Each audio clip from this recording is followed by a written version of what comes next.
નમસ્કાર વિદ્યાર્થી મિત્રો, આજના વિડિયો લેક્ચરમાં આપણે અવરોધોનું શ્રેણી જોડાણ અને અવરોધોના સમાંતર જોડાણ વિશેની માહિતી મેળવવાની છે. એટલા માટે આજનો લેક્ચર ખાસ આખો કમ્પ્લીટ જુઓ અને ધ્યાન આપવું સંપૂર્ણ.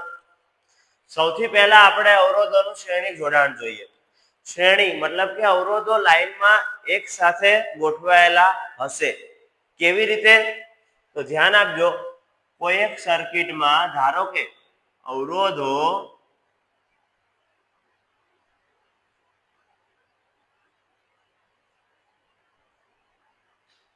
શ્રેણીમાં જોડાયેલ હોય, બરોબર, કઈક આવી રીતે કોઈ એક તારમાં અવરોધો સળંગ એક સાથે જોડાયેલા હોય. અહીંયા ત્રણ અવરોધ દર્શાવ્યા છે આપણે, R1 R2 અને R3.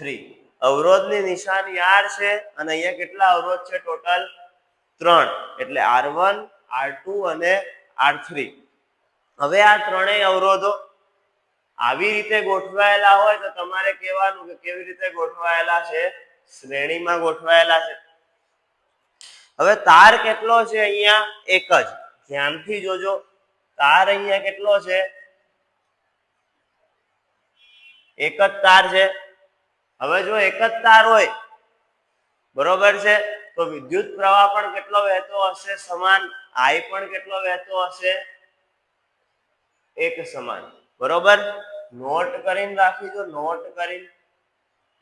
અવરોધોના શ્રેણી જોડાણમાં I જે હોય એ સમાન રહે, બરોબર, અને વિદ્યુત સ્થિતિમાનનો તફાવત અસમાન રહે, મતલબ કે જુદો જુદો રહે.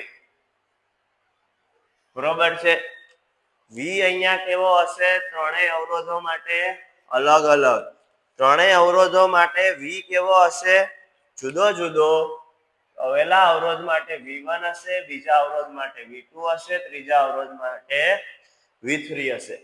જ્યારે I કેવો હશે? સેમ. બરોબર છે. ખાસ આની ઉપરથી જ આખું આપણે શીખી જવાનું છે અવરોધોનું શ્રેણી જોડાણ. બરોબર, એટલા માટે હવે અહીંયા આપણે એક વિધાન કહી શકીએ, V જુદો જુદો હોવાથી V ટોટલ બરાબર V1 plus V2 plus V3. આ કોની માટે? અવરોધોનું શ્રેણી જોડાણ. જ્યારે I તો સમાન છે એટલે I1 I2 અને I3 બધું કેવું હશે? એક સમાન જ હશે. આ વસ્તુ તમને ખબર હોવી જરૂરી છે. હવે જોજો, હવે આપણે એવું કહી શકીએ, સમીકરણ નંબર 1 માં ઓહમના નિયમ મુજબ, કોના નિયમ મુજબ? ઓહમના નિયમ મુજબ. ઓહમનો નિયમ શું છે? V IR. વીર. ઓહમનો નિયમ શું છે? વીર. તો સમીકરણ નંબર 1 માં ઓહમના નિયમ મુજબ V ની બદલે આપણે શું લખીએ? IR. V ની બદલે શું લખીએ? IR. જ્યાં જ્યાં V છે ત્યાં ત્યાં શું લખી શકીએ આપણે? IR. મતલબ કે અહીં આપણે V1 છે, V1, બરોબર છે, એના બદલે શું લખી શકીએ? I તો સમાન રહે અને R1. V2 ના બદલે I સમાન રહે, R2. V3 ના બદલે I સમાન રહે, R3. કઈક આવું બની શકે. શેના ઉપરથી બનાવ્યું આપણે? ઓહમના નિયમ ઉપરથી. V1 V ની બદલે V બરાબર શું હોય? IR. બટ V1 છે તો R1, V2 છે તો R2, V3 છે તો R3. ખૂબ જ સરળ છે. હવે V1 V2 V3 ની કિંમતો V1 V2 V3 ની કિંમતો સમીકરણ નંબર 1 માં મૂકતા, સમીકરણ નંબર 1 માં મૂકતા અગર V1 V2 V3 ની કિંમતો સમીકરણ નંબર 1 માં મૂકીશું તો શું થશે? જોજો, સમીકરણ નંબર 1 અહીંયા છે, V V V1 V2 V3. અગર v ની બદલે આપણે શું લખીએ ir કયા v ની બદલે આની બદલે ir લખી શકીએ બરોબર છે આર્યું અને બાકીમાં આપણે કંઈક આવી રીતે લખી શકીએ v1 ની બદલે શું લખી શકીએ ir1 v2 ની બદલે શું લખી શકીએ ir2 તો કે પ્લસ ir2 પ્લસ v3 ની બદલે ir3 તો પ્લસ ir3 તો આ બની ગયું તમારું બીજું સમીકરણ આ બની ગયું સમીકરણ નંબર 2 હવે ધ્યાનથી જોજો તમે આ સમીકરણ જે છે આ સમીકરણ તેમાં r1 r2 અને r3 નું મૂલ્ય બરોબર v1 v2 v3 ની બદલે આવી ગયું છે હવે અહીંયા તો હવે મારે સમતુલ્ય અવરોધનું સૂત્ર શોધવું હોય સમતુલ્ય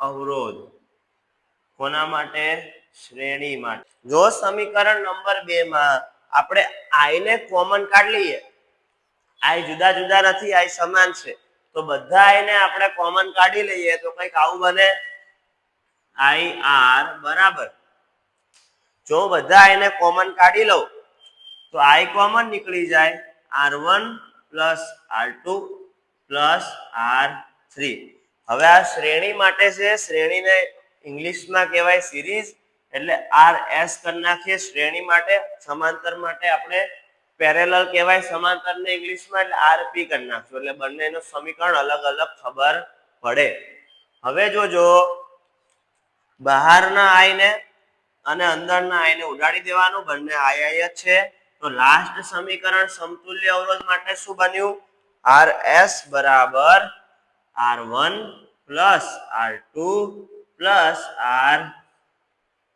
R3 આ બન્યું સમતુલ્ય અવરોધનું સૂત્ર મતલબ કે બધા અવરોધનો સરવાળો કોના માટે શ્રેણી માટે બરોબર છે કે નહીં ધ્યાનથી જોજો ફરી એકવાર શ્રેણી જોડાણ કંઈક આવી રીતે દેખાશે સર્કિટમાં મતલબ કે ત્રણેય અવરોધો સળંગ સિરીઝમાં જોડાયેલા હશે R1 R2 R3 આ ખાસ યાદ રાખવાનું તમારે i સમાન હોય શ્રેણી માટે અને v અસમાન હોય r જેટલા હોય એટલા જ v હોય v અસમાન છે એટલે v નો સરવાળો કરવો પડશે ટોટલ માટે અને i તો સમાન છે એટલે બધું બરાબરમાં જ હશે બરોબર છે ઓહમનો નિયમ લગાવવાનો ઓહમનો નિયમ છે v ir તો v1 ir1 v2 ir2 v3 ir3 આ બધું આમાં લગાવી દેવાનું ir1 ir2 ir3 i ને કોમન કાઢી લેવાનો બરોબર છે એટલે r1 r2 r3 આ બની ગયું શ્રેણી જોડાણનું સમીકરણ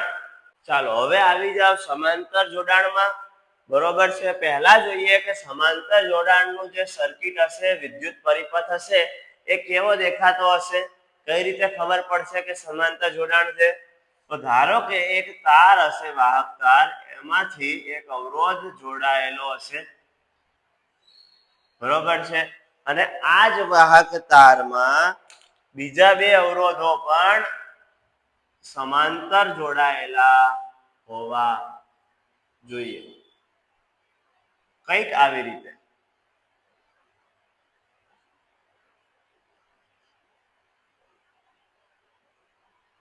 બરોબર છે કંઈક આવી રીતે જોડાયેલા હોય તો તમારે કહેવાનું કે આ શેમાં જોડાયેલા છે સમાંતરમાં બરોબર અહીંયા ત્રણ અવરોધો છે R1 R2 અને R3 ત્રણ અવરોધો છે હવે જેમ આમાં શીખવાડ્યું હતું આપણે સેમ પેટર્ન ફોલો કરવાની કઈ પણ જગ્યાએ અચકાવવાની જરૂર છે નહીં ધ્યાન રાખજો ઓલા શ્રેણી જોડાણમાં એક જ તાર હતો એટલે i સમાન હતો અહીંયા તાર જુદા જુદા છે આ તાર માટે i અલગ હશે આ તાર માટે i અલગ હશે અને આ તાર માટે i અલગ હશે R1 છે તો i1 R2 છે તો i2 R3 છે તો i3 મતલબ કે આમાં ઓલાની જેમ એક વસ્તુ બનાવી શકીએ આપણે કે આમાં i અસમાન રહેશે જ્યારે v કેવો રહેશે એક સમાન રહેશે બરોબર i અસમાન અને v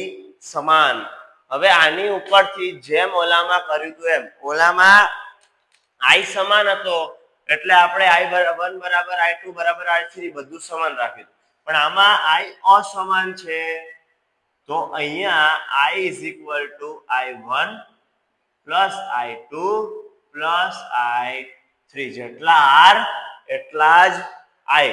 જ્યારે V સમાન છે, જ્યારે કોણ સમાન છે? V સમાન છે તો V is equal to V1 is equal to V2 is equal to V3. કેમ? તો કે V શું છે? સમાન છે અને I શું છે? અસમાન છે. એટલા માટે કંઈક આવું બનશે. અને ઓલાની જેમ જ હવે આમાં આપણે લાગુ પાડવાનો ઓહમનો નિયમ.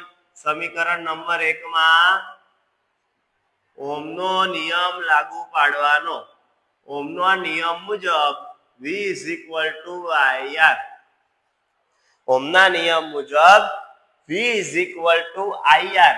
બટ આપણે આ વખતે V નહીં, આ વખતે કોણ જોતું છે? I. I ને કરતા બનાવો V upon R. લાગુ પાડી દઈએ મસ્ત. જ્યાં જ્યાં I દેખાય ત્યાં શું લખવાનું? V upon I. V upon R. તો I છે તે આવશે V upon R.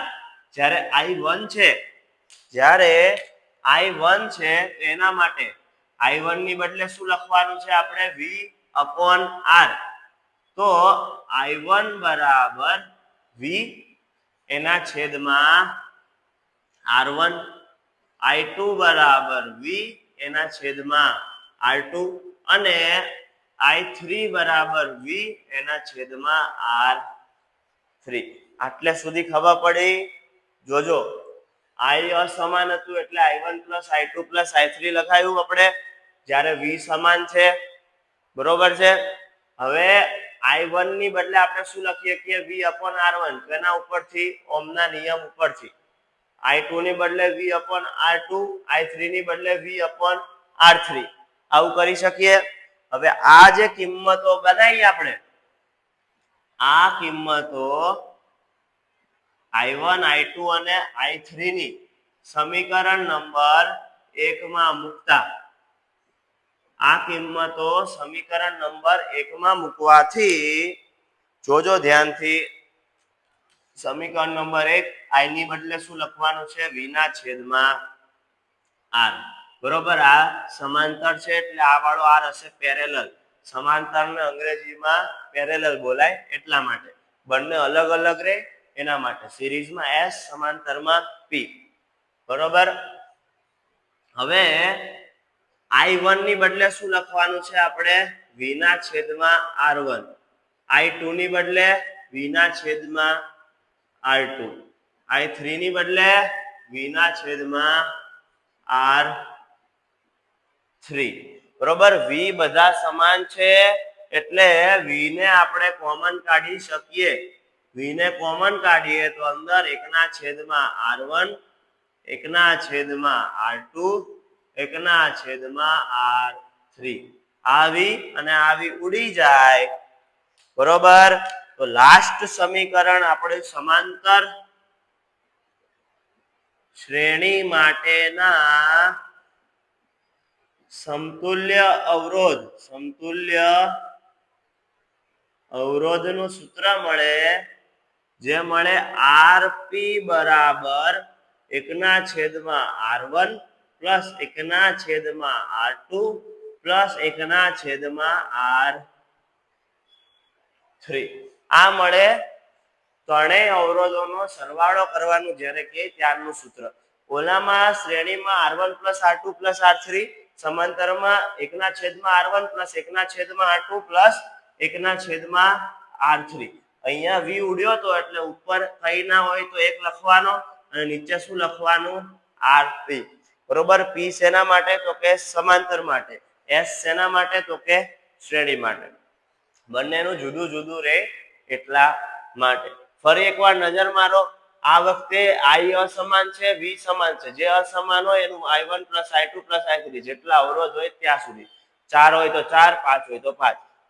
હવે આમાં ઓહમના નિયમ મુજબ I બરાબર શું લખીએ કે V upon R લખીએ કે. તો I જ્યાં જ્યાં છે એની બદલે V upon R લખી દીધું. બરોબર. I1 હોય તો R1, I2 હોય તો R2, I3 હોય તો R3. ત્યારબાદ આપણે આ બધા મૂલ્યો આ સમીકરણમાં ગોઠવી દીધા. V ના upon R લખ્યું I ની બદલે, I1 ની બદલે V ના upon R1, I2 ની બદલે V ના upon R2, I3 ની બદલે V ના upon R3. V કોમન કાઢી લીધો, ઉપર કાંઈ ના હોય એટલે એક એક ગોઠવી દીધા. V ઉડી ગયો, બરાબર છે વચ્ચે એટલે અહીંયા ઉપર કાંઈ ના હોય તો 1/RP, ઉપર બધું કાંઈ નહોતું અહીંયા ઉડી ગયું હતું એટલા માટે 1/R1, 1/R2, 1/R3. ખૂબ જ સરળ ઇન્ફોર્મેશન છે અવરોધોનું શ્રેણી જોડાણ અને અવરોધોનું સમાંતર જોડાણ. બરોબર છે? ના આવડ્યું હોય તો ફરીથી એકવાર રિવાઇન્ડ કરીને જોવું. આ બંને ટોપિક તમને આવડવા ખૂબ જ મહત્વના છે.